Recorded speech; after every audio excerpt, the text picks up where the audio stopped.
Hello കൂട്ടുകാരെ, നിങ്ങൾ പാട്ടുകൾ ഒരുപാട് ആരാധിക്കുന്നവരാണ് പലരും. ഇപ്പം സംഗീതത്തെ സ്നേഹിക്കാത്ത അല്ലെങ്കിൽ പാട്ടുകളെ സ്നേഹിക്കാത്ത ആരും തന്നെ ഇല്ല. അങ്ങനെ ആരെങ്കിലും ഉണ്ടെങ്കിൽ അവർ മനുഷ്യരല്ല എന്നുള്ളതാണ് സത്യം. കാരണം മൃഗങ്ങൾ പോലും സംഗീതത്തെ ആരാധിക്കുന്നുണ്ട്. ഒരു സംഗീതപ്രേമി എന്നുള്ള നിലയിൽ ഞാനൊരു പാട്ട് കേൾക്കുകയാണെങ്കിൽ അതിൻ്റെ ആദ്യം ശ്രദ്ധിക്കുന്ന അതിൻ്റെ ലിറിക്സ് എഴുതിയത് ആരാണെന്നാണ്. പിന്നെ ലിറിക്സിനെ ഞാൻ ശരിക്കും അവലോകനം ചെയ്ത് അത് ഹൃദിസ്ഥമാക്കാറുണ്ട്.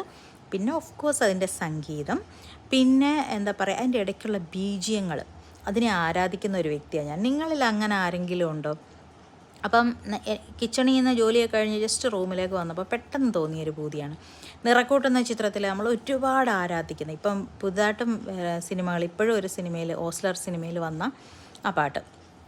ഈ ഗാനം എഴുതിയിരിക്കുന്നത് അന്തരിച്ച പ്രശസ്തനായ കവി, ഒരുപാട് കവിതകൾ എഴുതിയിട്ടുള്ള അല്ലെങ്കിൽ സിനിമയ്ക്ക് പാട്ടുകൾ എഴുതിയിട്ടുള്ള ശ്രീ പൂവച്ചൽ ഖാദർ.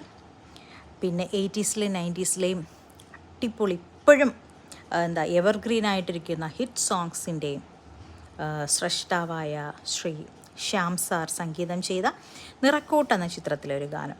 അത് ആഭേരി രാഗത്തിലാണ് ആ ഗാനം ചെയ്തിരിക്കുന്നത്. 2 വരി മൂളാൻ തോന്നി.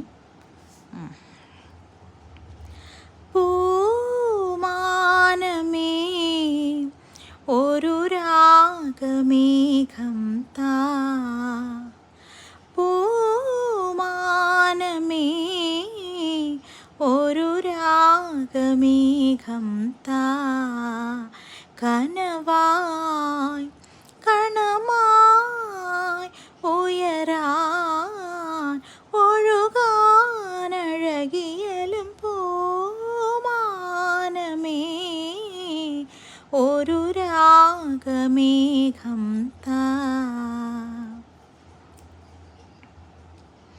കരളിലെഴും ഒരു മൗനം കസവണിയും ലയമൗനം സ്വരങ്ങൾ ചാർത്തുമ്പോൾ,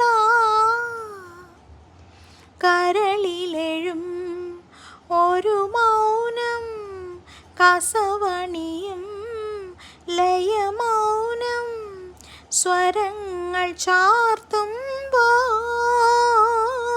വീണയായി മണിവീണയായി വീജിയായി കുളിർവാഹിയായി മനമൊരു ശ്രുതിഴയായി, പൂമാനമേ ഒരു രാഗമേഘം താ.